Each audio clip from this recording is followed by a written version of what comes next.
En 2027, le prix des services de coaching risque fortement de s'effondrer. Et ce n'est pas une menace en l'air, c'est malheureusement un fait certain. Aujourd'hui, la barrière à l'entrée aux connaissances sur l'exercice physique et la création de programmes avec suivi complet est devenue inexistante grâce à l'IA et y compris pour nos clients. Mais la chose que ces outils ne peuvent pas faire, heureusement et pour le moment, c'est le contexte qu'on lui apporte, comme les données biologiques de nos clients. Utiliser les données génétiques pour comprendre pourquoi certains programmes ne donnent pas les résultats que l'on voulait. Aujourd'hui et dans les années à venir, c'est exactement ce qui va justifier la valeur du coach sur le marché. Ce contexte, c'est d'abord un phénomène que la recherche documente depuis des décennies. C'est ce qu'on appelle la variabilité interindividuelle de la réponse à l'entraînement. Deux clients qui suivent un protocole strictement identique sur deux niveaux avec les mêmes charges, le même déficit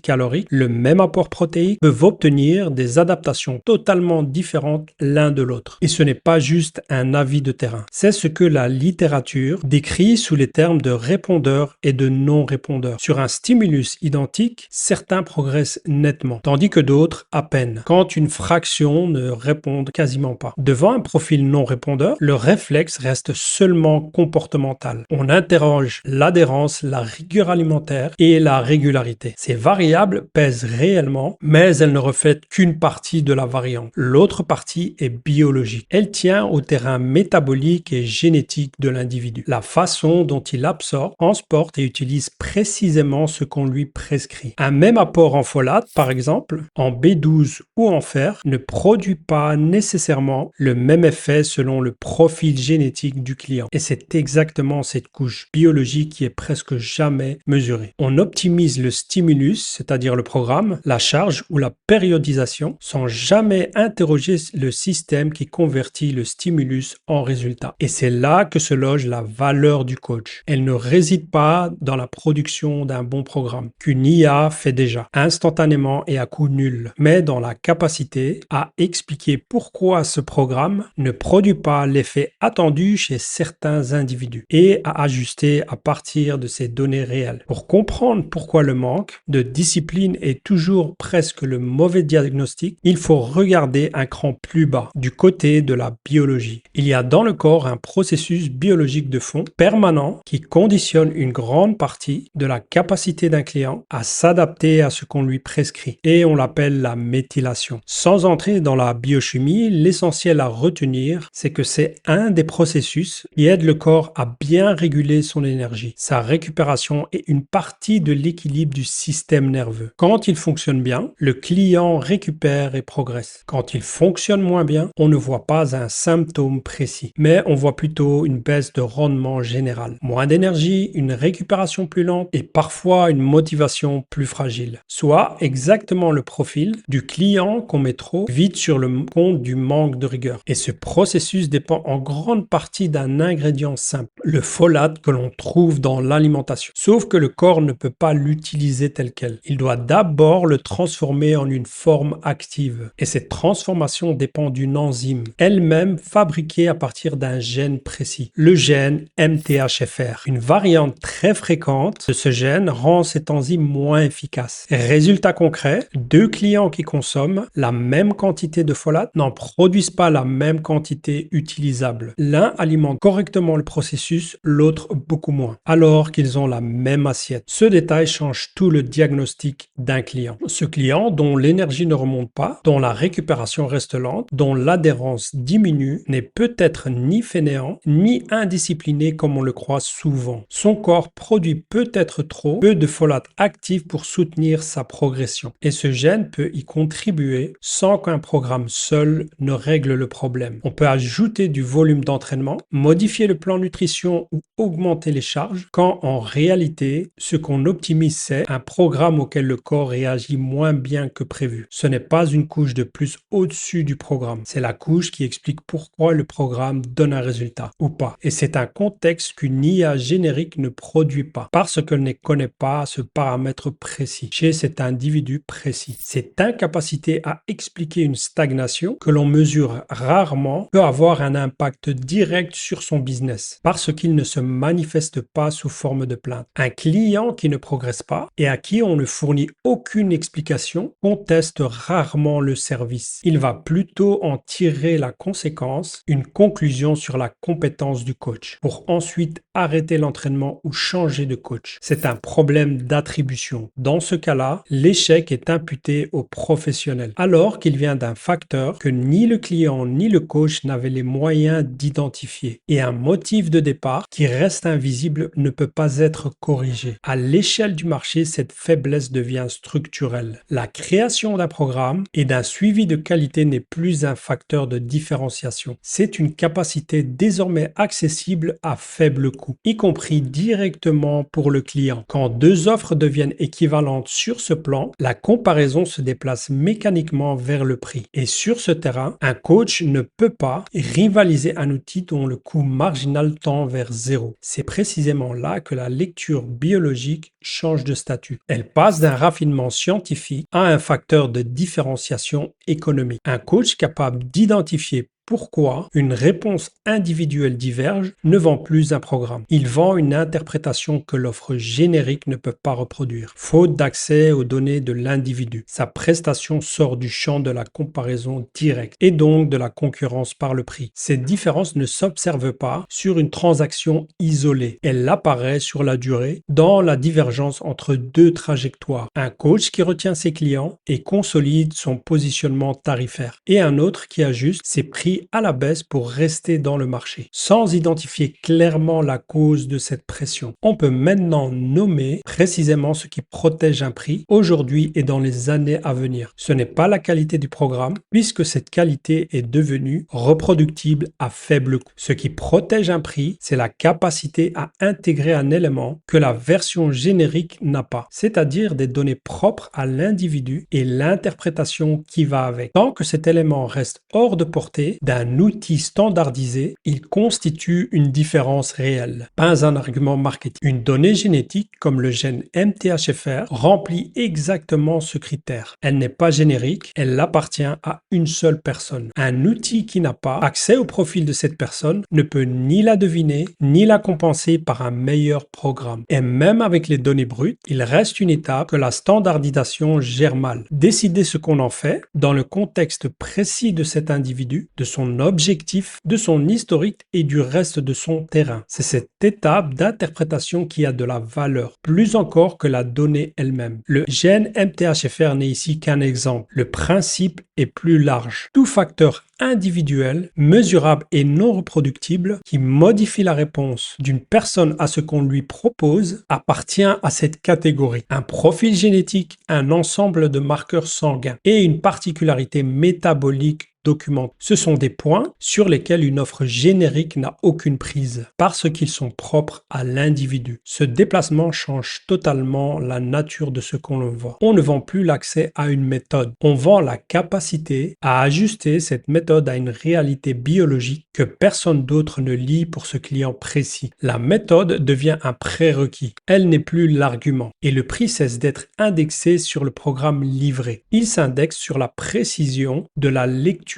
individuelle. Le seul terrain où un humain garde, pour l'instant, une avance nette sur l'outil. Prenons un cas concret, une cliente qui suivait à la lettre le programme et recommandations et pourtant on bute sur le même souci. Une motivation qui ne tenait pas dans la durée, une concentration irrégulière et des résultats en dessous de l'effort qu'elle mettait. La charge, la nutrition, le sommeil, tout était déjà ajusté et malheureusement toujours rien. Du coup, en regardant son profil génétique, on s'aperçoit que deux variants qui ressortent ont des fonctions liées à la méthylation. Le premier, celui du gène MTHFR, rend l'enzyme moins efficace. Le deuxième, le variant du gène COMT, qui joue le rôle de la dégradation de la dopamine, un des messagers liés à la motivation et au stress. Ce variant change la vitesse à laquelle le corps gère la dopamine. Et là, il faut être prudent, car dans certaines études, ce variant est plutôt lié au stress qu'à un manque de motivation directe. Donc, il fallait éviter d'en faire une des causes du problème, car vu séparément, ce variant n'a souvent pas d'effet notable. Sauf qu'en réalité, et selon d'autres études qui réfutent la première, les deux variants de ces gènes doivent être vus dans un système de corrélation et non séparément. Et quand vu dans cet angle-là, on s'aperçoit que la combinaison combinaison des deux touche directement la dégradation et l'assimilation de la dopamine dans le cerveau. Donc, si un des deux variants fonctionne moins bien, cela peut jouer sur cet équilibre chimique lié à la motivation et l'adhérence à l'entraînement. Cette lecture ne remplace pas le programme. Elle oriente juste un ajustement précis côté nutriments en ajoutant une forme active de folate plutôt que le folate classique, de la B12 et de la B2 qui aident l'enzyme de la méthylation à mieux fonctionner. Après coup, le vrai changement n'a pas porté sur la performance pure d'abord. Il a porté sur ce qui coinçait, c'est-à-dire la motivation plus stable, la concentration plus régulière et l'adhérence plus naturelle. Une fois cet aspect corrigé, l'entraînement a enfin pu produire ses effets. Ce qui compte ici, ce n'est pas le protocole en soi, c'est plutôt la démarche qui est derrière. Une donnée propre à la personne, lue et interprétée, qui explique un blocage que le programme seul n'avait pas résolu. Et un outil générique ne peut pas produire cette valeur. Il n'a ni les données, ni la capacité de raisonnement comme dans ce cas précis. En prenant un peu de recul, on se rend compte que le métier de coach est en train de changer de définition. Pendant des années, être un bon coach, c'était en savoir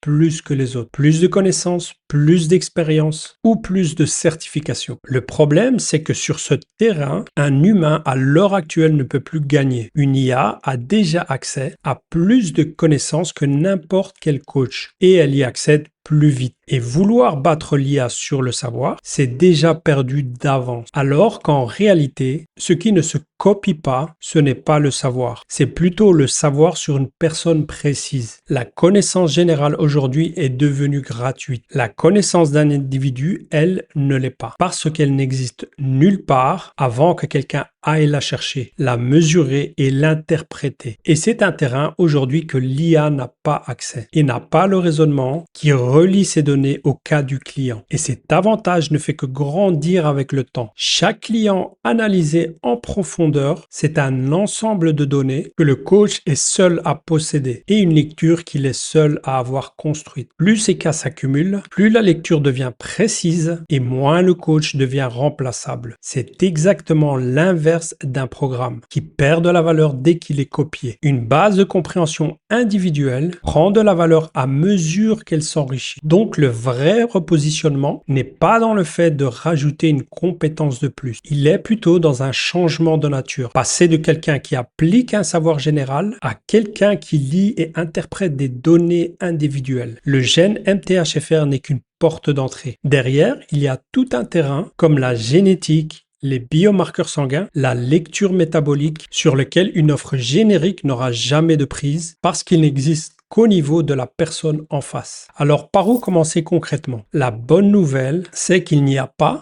besoin de devenir médecin ou analyste scientifique pour faire cela. Il suffit d'apprendre à lire les bons marqueurs et à les relier à une situation de coaching réel. Et c'est exactement ce que j'ai regroupé dans un training gratuit, accessible aujourd'hui gratuitement. Et le lien est dans la description. On y voit comment intégrer ce type de données biologiques dans un accompagnement premium sans sortir de son rôle de coach et comment s'en servir pour tenir un positionnement que personne d'autre ne peut copier. Et ce n'est pas une théorie de plus. C'est la première brique d'un système solide pour les coachs qui veulent arrêter de vendre des programmes interchangeables et commencer à vendre une lecture que la machine et l'IA ne remplacera pas. C'est le point de départ le plus simple. Le lien est juste en dessous dans la description. On se voit dans la prochaine vidéo.